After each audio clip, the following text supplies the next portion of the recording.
There's a truth that is rarely spoken aloud. A man's deepest desire isn't awakened by a perfect body or a calculated strategy. Men who have lived, who have loved, and who have lost don't surrender to an image, they surrender to a presence.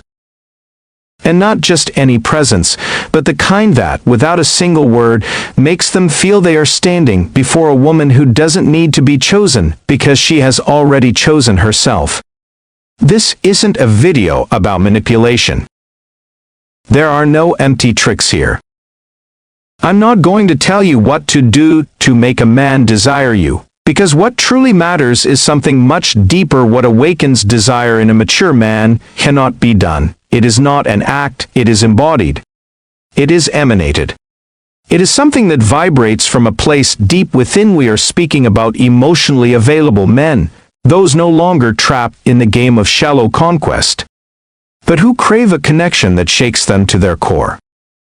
For them, the body is a threshold, but the soul, the magnetism, the authenticity of a woman, is the true gateway. Carl Jung, in his work Man and His Symbols, wrote, "The female soul contains in its unconscious the image of the man, and the male soul contains the image of the woman." What does this mean?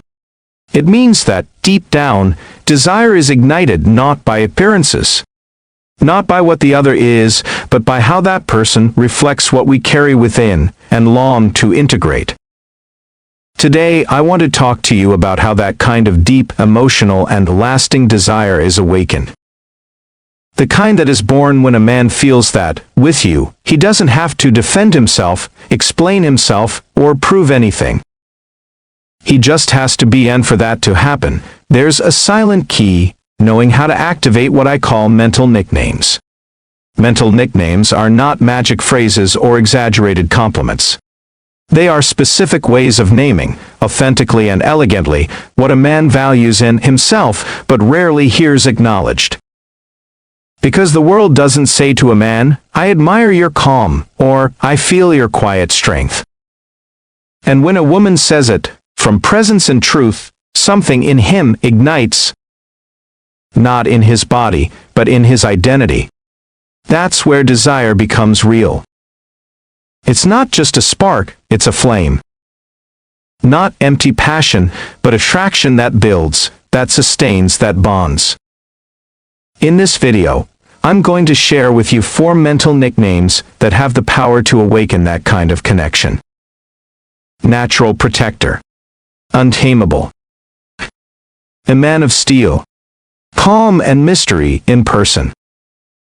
With each, I will share a vivid scene, the exact words, gestures, tones, and rhythms, along with the common mistakes that can unintentionally extinguish that fire. Because it's not just about what is said, but about how the moment is inhabited, how a woman holds her energy, her gaze, her pauses, her rhythm when she speaks.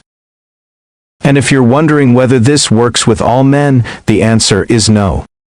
Because not all men are available for this level of intimacy. This is not for those who run from themselves. This is for those who dare to meet themselves through the other. And you, if you are here, it's because you already sense that you don't need to beg for love. You only need to embody your magnetism with calm, clarity, and truth.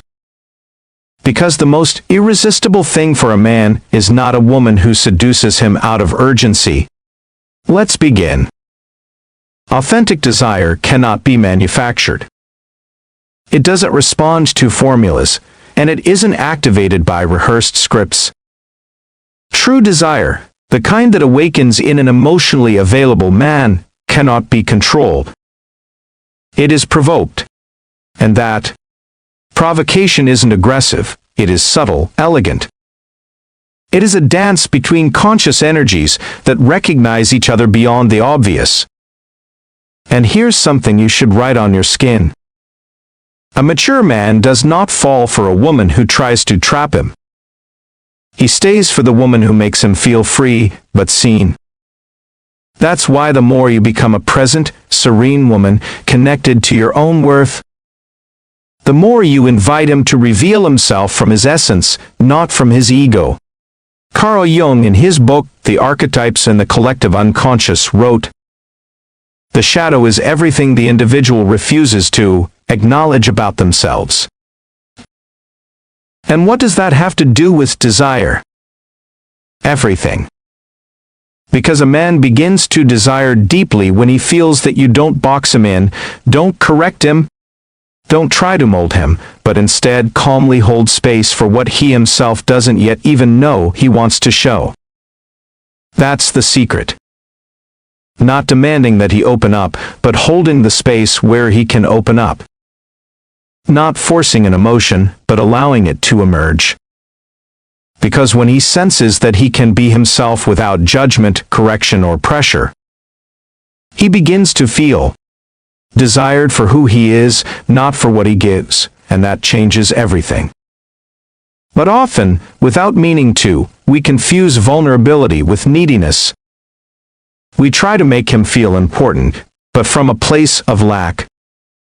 The classic, "I need you to protect me," becomes an emotional demand. But if you change that phrase to, "I recognize that you know how to protect," the impact is entirely different. There, you're not asking, you're honoring. You're not making him feel merely useful, you're making him feel like a man. A clear example, it's not the same to say with a trembling voice, "Thank you for helping me, I wouldn't know what to do without you," as it is to look him in the eyes with a subtle smile and say, "It was admirable how you handled everything without losing control. There's something in your energy that calms, even when everything's burning." Do you feel it? In the first, there's neediness. In the second, there's feminine power recognizing masculine power. That doesn't just ignite desire, it honors it. Desire is not driven by need. It is driven by impact, by that energy that does not beg, does not demand, but simply is. And the more you embody that version of yourself, the one who doesn't chase but chooses from her own calm, the more magnetic your presence becomes. Emotionally available men sense this instantly. They hear your pauses more than your words. They notice how you breathe when you look at them. They feel the emotional maturity in your ability to hold silence without anxiety. They don't want a woman who conquers them. They want a woman who sees them.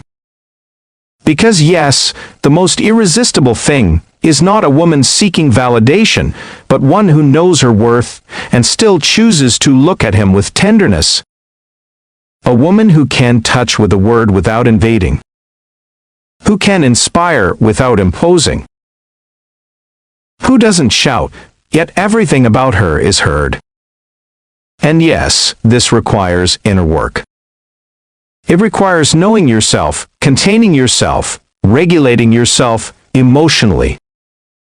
Because from that self-regulation is born your authentic feminine power, the kind that doesn't need to shout to be heard or expose itself to be desired. It just needs to be. And being firmly rooted in yourself is more seductive than you can imagine. Every mature man carries within him a silent impulse, the impulse to protect. It's not about being a hero or saving anyone. It's an instinct older than words.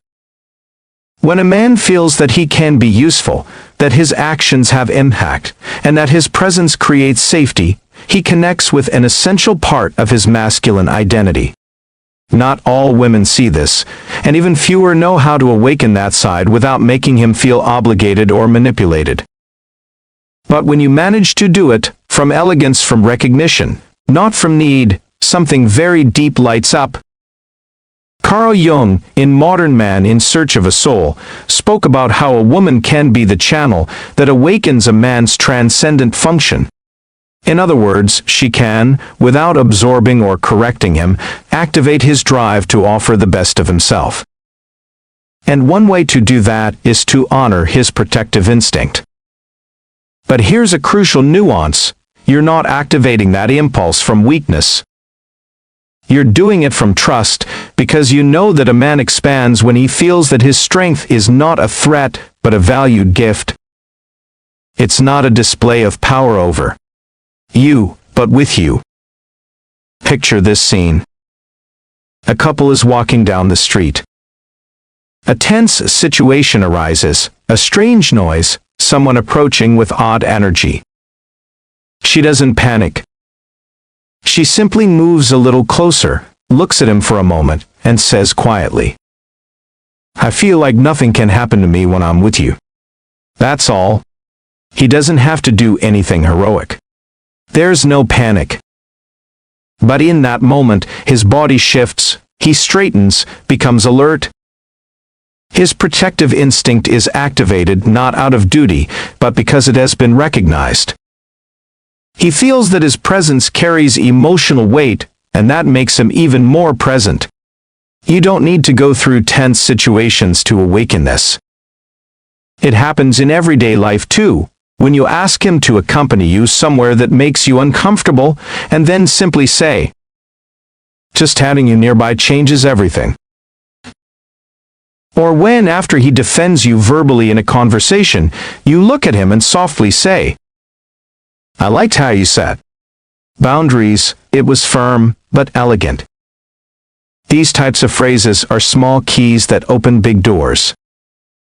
Because they don't just make him feel useful, they make him feel essential. And that doesn't just awaken his desire, it makes him feel that with you, he can be who he truly is. Protective without being controlling. Strong without losing his sensitivity. Signs that your mental nickname has worked. He becomes more attentive to your gestures. Offers his jacket before you even mention the cold. Takes initiative in decisions that affect your well-being. Begins to anticipate your needs. His way of touching you will become firmer, more intentional, as if his skin spoke the language of safety. But you'll also notice more subtle signs, changes in his gaze, silences that feel comfortable, deeper breathing when he's near. Because men don't always respond with words. They respond with their body, with energy, with presence. Now, one of the most common mistakes is believing that this kind of validation only works if you play the role of a needy woman. So many women exaggerate their fragility, dramatize their clumsiness, or place themselves in an almost childlike position, one that doesn't connect, that burdens, that exhausts.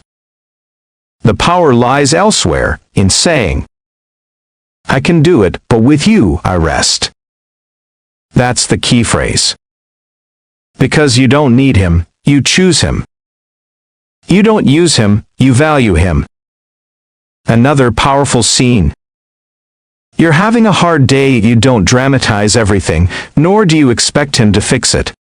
You simply say, "Today was a lot, but when you hug me, everything falls into place." And you move closer. There's no demand, only recognition. The message is, you're not the solution, you're the space where I can let go.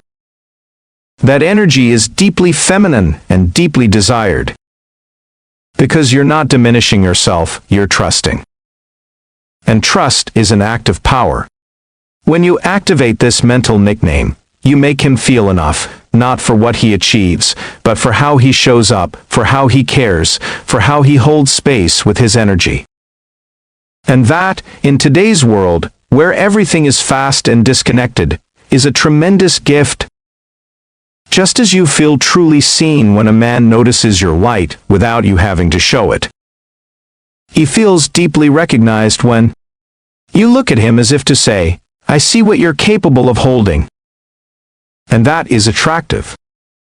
That phrase, spoken slowly, with a direct gaze in a low voice, without embellishment, can stay in his memory forever. Because you're not asking him to change. You're giving him back his identity. You're saying, "I see you."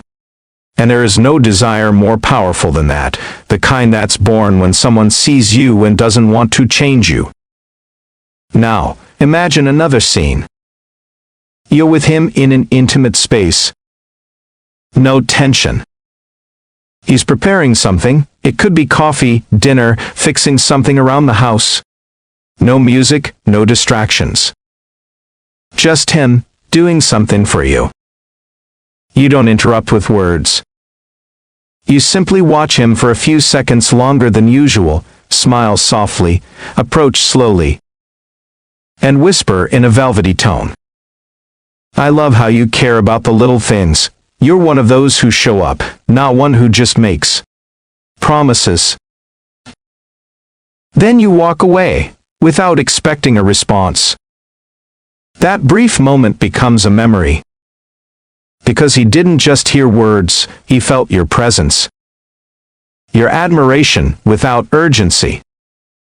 Your respect without anxiety. Your validation without expectation. And for a man who has matured emotionally, that is gold. It's addictive, not because you're manipulating him, but because you're reminding him of who he is. When he feels seen without conditions, a woman with this capacity doesn't ask for protection. She provokes the desire to protect her. And that difference changes everything. Jung also spoke about the concept of fema, the inner feminine image within a man, often projected onto an external woman. In Psychological Types, he writes, the anima figure acts as a bridge between the man's consciousness and his collective unconscious, and thus deeply influences his emotional behavior. What does this mean? It means that when a woman embodies certain qualities, softness without submission, recognition without need, surrender without self-erasure, the man doesn't just desire her, he experiences her as a portal to his more integrated self. You become effortlessly his mirror, not the kind that demands, but the kind that inspires. And it's why, when I talk about activating the natural protector, it's not about taking on a passive role. It's about creating space for his noblest impulse, not so he can save you, but so he can express himself. Not to fill your voids, but to feel that with you, his presence has meaning. And that sensation, that his energy is valuable, held, and purposeful, bonds him to you in a deeply intimate way. He doesn't feel responsible for you, but he does feel inspired by you. And that is when desire is born, not the kind that seeks bodies, but the kind that seeks connection. The kind of desire that isn't consumed in one night, but is cultivated through glances, gestures, pauses, and words spoken at just the right moment, not as a strategy, but as an offering. When you learn to hold that kind of energy, you no longer need to seduce. Your presence alone becomes a silent invitation. It calls him, involves him, draws him back, not out of habit, but out of instinct. Out of love. Out of desire. Some men don't seek peace, they seek fire. But not just any fire, their own. The one they've taken years to accept, to stop fearing. These are men who love intensely, who think deeply, who live with a force that's often hard to contain. And that's why they only truly connect with women who don't try to extinguish their fire, but admire it because they've already lived through it all. Easy seduction. The compliant woman, the soulless conquest. They're no longer looking for someone to worship them, they're looking for someone who respects them from within her own fire. When a man like that, intense, creative, emotionally complex, crosses paths with a woman who isn't afraid of his freedom, who doesn't try to tame his intensity, but knows how to inspire it, a new kind of desire is born. Not linear, but visceral. Spiritual. Erotic. Wild.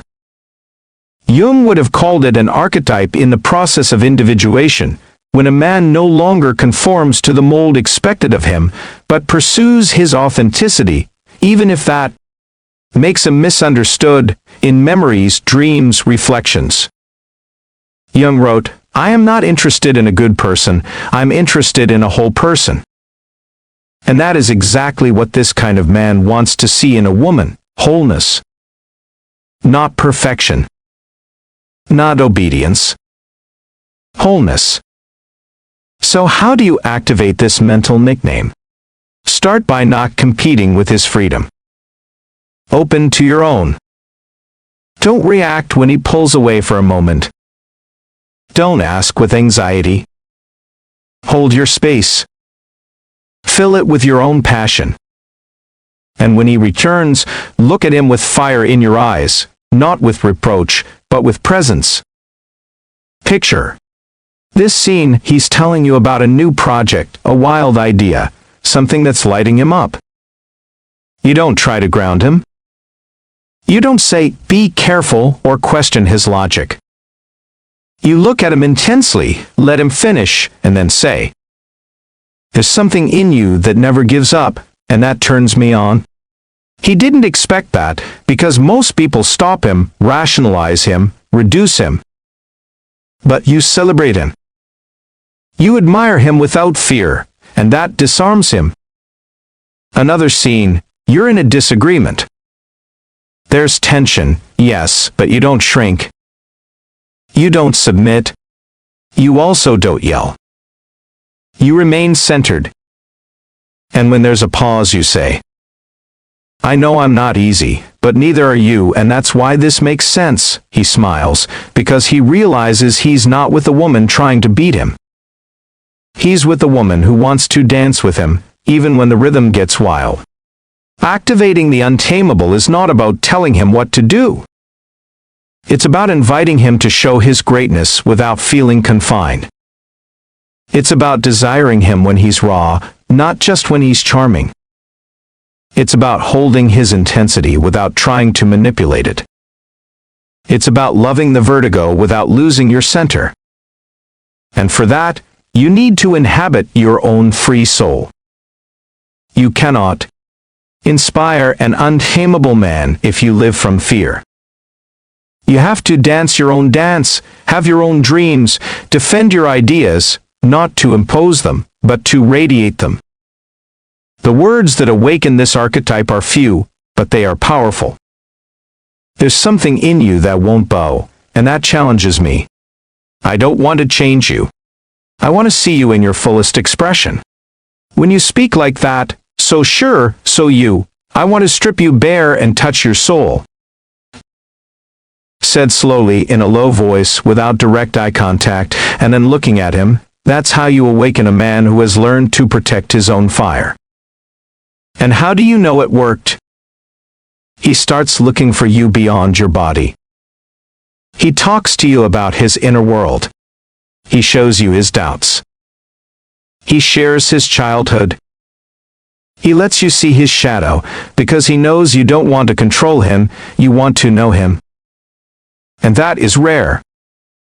And that draws him in more than any tactic ever could. But be careful. The most common mistake here is wanting to keep him, trap him, label him, make him always prioritize you. That does not work with an untamable man. He will only choose you if he feels that choosing you doesn't mean betraying himself. And that's why, don't chase him. Stay centered.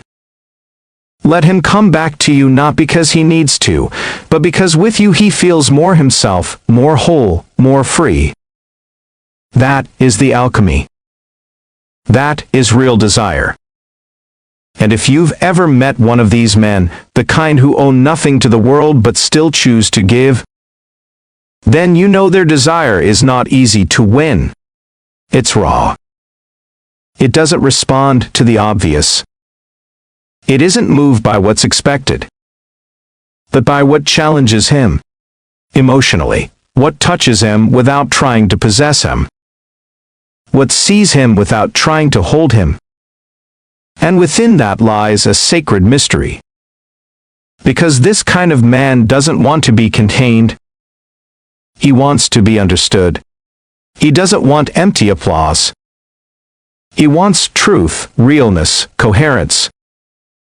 He wants someone who is a mirror, yes, but also her own flame. There's a scene I'll never forget. A woman sits across from her untamable partner. He speaks with force, with anger, about an injustice he's experienced. He moves, tenses up, raises his voice. She doesn't shrink. She doesn't try to calm him. She just listens, whole, grounded, present. And when he finishes, she simply says, "It moves me how you never stay silent. There's something wild in you that I never want to see extinguished." He says nothing. He just breathes deeper and bows his head, like someone honoring an altar. It wasn't about sex. It was respect, and that's why desire became inevitable. Those kinds of phrases, gestures, moments, they can't be faked. They don't come from a learned script. They come from a woman who is no longer afraid of her own intensity, who has befriended her shadow, her chaos, her truth, who no longer asks permission to burn. Because the untamable doesn't want a passive muse. He wants an equal. One who sees him with passion, not with expectation. Who tells him go without anxiety.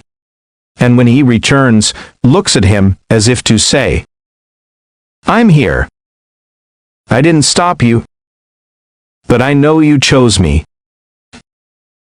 That, spoken through energy, not words, is what ignites him. Because he lives for risk, but longs for emotional refuge. And if you know how to combine both, passion and safety, freedom and loyalty, intensity and presence, now there is no soul that won't lean toward you. And there's one more thing I have to tell you. These men are afraid too.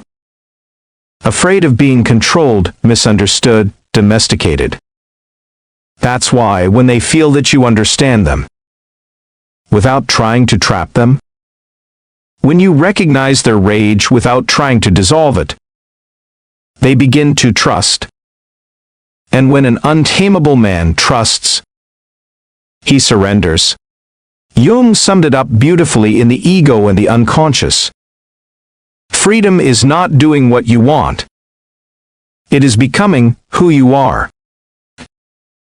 And when this kind of man sees that by your side he can become more of who he already is, that's when he desires you.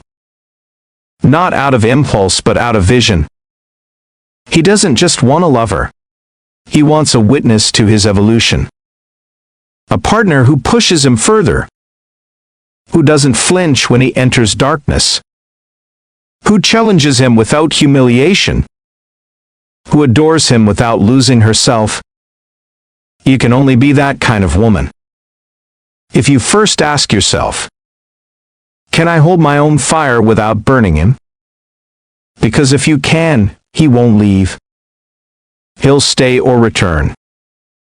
Not because you held on, but because you were the space in which he could fully be himself.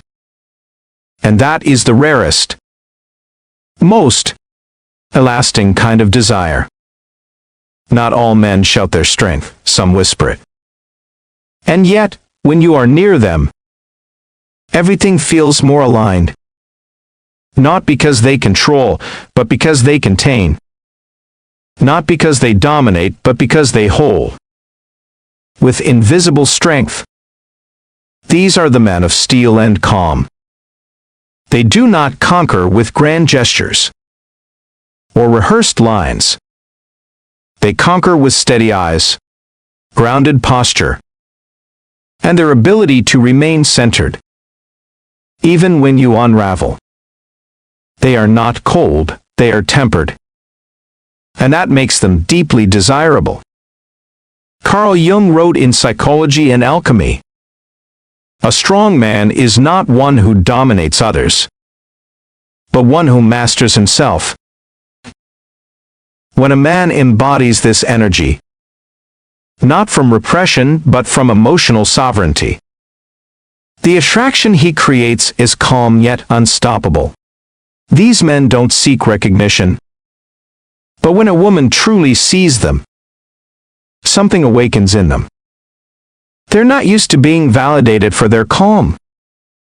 The world expects them to shout, to lead with force.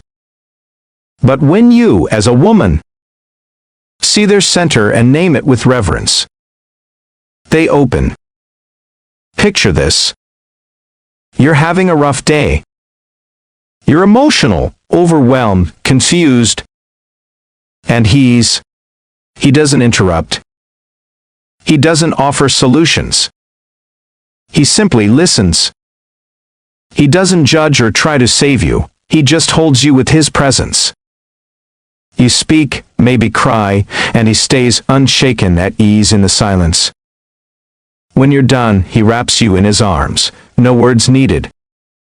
In that moment, something in you rests, and something in him awakens. Because he didn't need to do anything, his presence alone had impact. Now imagine you look at him and say, "You're a rock, the way you stay steady when everything moves calms me more than any advice ever could." He didn't expect that, because his calmness often goes unnoticed, but you saw it. And in seeing it, you awakened him. Male desire is often born from that affirmation of identity. And when his identity is calm, steady, and containing, he needs a woman who can name it, not from neediness, but from admiration. Phrases that awaken this mental archetype include, "Your presence is my anchor. With you, I don't need to defend myself from anything. Sometimes I just want to lie on your chest and let your breathing bring me back into alignment." Spoken slowly, without expectation, with a gaze that holds, not one that demands, with a silence that embraces. That's how you awaken the desire of the man who doesn't shout, who watches. This kind of man is aroused more by your peace than by your urgency. He lights up when he senses you can breathe with him, not on top of him. That you can hold his calm without disturbing it. That you don't need drama to feel connection. But this space has its pitfalls. Too many women mistake his serenity for indifference. Interpret his silence as detachment. They get impatient, try to provoke a reaction to feel secure, and they lose him because the man of steel and calm doesn't respond to emotional games. He connects when he feels his energy is respected, when he knows you don't want to change him, that you don't need him to speak more, that you trust his rhythm. Another powerful moment. You're having a difficult conversation. You feel like he's not reacting. Instead of pushing, you gently touch his hand and say, "I don't need an answer now, it's enough for me to know you're here." That, to him, is emotional devotion. It's wisdom. It's deep attraction because you're not demanding from your insecurity, you're recognizing from your inner strength. And that's when he begins to offer more, not because you pressured him, but because you freed him. Jung once said that woman embodies the wisdom of feeling, symbols of transformation. And when she can transmit that feeling without urgency, without chaos, without judgment, she becomes irresistible. Because the man of steel does not flee from pain, he flees from noise. If you learn to speak calmly, to breathe with presence, to name what you see without invading, then you conquer him, not because you seek to consume him, but because you approach to contemplate him. And that is what ignites him. I assure you, when a woman learns to see this quiet strength, unspoken stability, tempered presence, without the need for reward, she begins to perceive a magnetism that is not explosive, but deeply addictive. The magnetism of someone who knows how to be, who doesn't hide or stir, but simply remains. I once heard a woman say about her partner, "He's not the man who speaks first, But when he does, the world rearranges itself. That simple sentence captures the essence of the man of steel and calm. It's not about controlling the environment, but about ordering it from within. Picture another moment. You're going through an emotional storm, feeling disconnected from yourself. And he simply tells you in a slow, steady tone, "You don't need to understand everything today, just breathe, I'm here." Those words, when spoken by a man like that, don't just soothe, they seduce. Because they're not said to impress, but from the root, from the quiet connection he has with his own peace. That's the key. His calm is not indifference, it is refined presence. How do you know the difference? Because he doesn't avoid your emotions, he holds them without making them his own. He doesn't flee from conflict, he embraces it without needing to win. He doesn't need to convince you, he listens until you find your own truth. And when you see that he doesn't waver, something inside you softens, not from weakness, but from rest, from the security of knowing. You're in front of a man who doesn't need to shout to be felt, because he is already complete in his being. So how do you awaken this mental archetype in him? You don't need grand speeches. You only need to name what's invisible, to thank what goes unspoken, to validate his quiet strength with words that are simple but true. The way you stay when everything in me wants to run grounds me. I've never felt so much peace with someone, even in silence. There's something in you that reminds me I don't always have to be in a rush. Said not as praise, not as a strategy, but as lived truth. If you want a gesture that deeply moves him, look at him in silence. Gently touch the back of his neck without speaking. Breathe slowly and stay. That's your way of saying, "I see you, and I'm staying." Because he doesn't need admiration. But when you recognize him from presence, without exaggeration or euphoria, he feels loved in a language he understands deeply. This kind of man doesn't connect with women who react to everything. He connects with women who know how to breathe before speaking, who feel before responding, who contain without repressing. And when they do speak, they reveal, not accuse. Jung pointed this out in the practice of psychotherapy when he wrote, "What you deny submits you. What you accept transforms you. The man of steel transforms when he feels that you accept his pace, his space, his silence without taking it personally." That doesn't just calm him, it arouses him. Because you become his temple, not for what you do, but for how you are. And if you can hold your own center while he holds his, the bond becomes unbreakable. Not because there is no chaos, but because there is someone who can witness it without falling apart.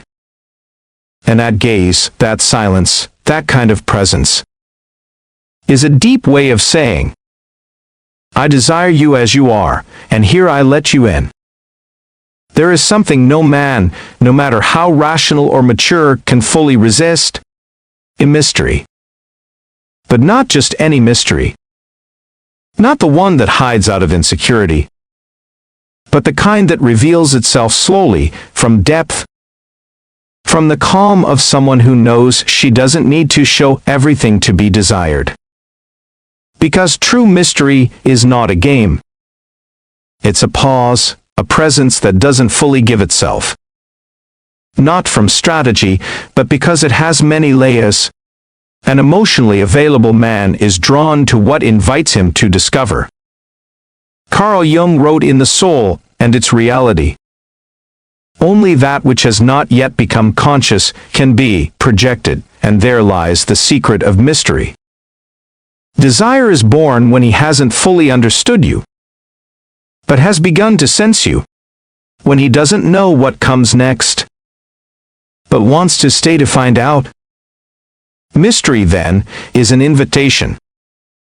It is a woman who knows how to tell a story without revealing the ending, who leaves blank spaces, silences with weight, words that open rather than close.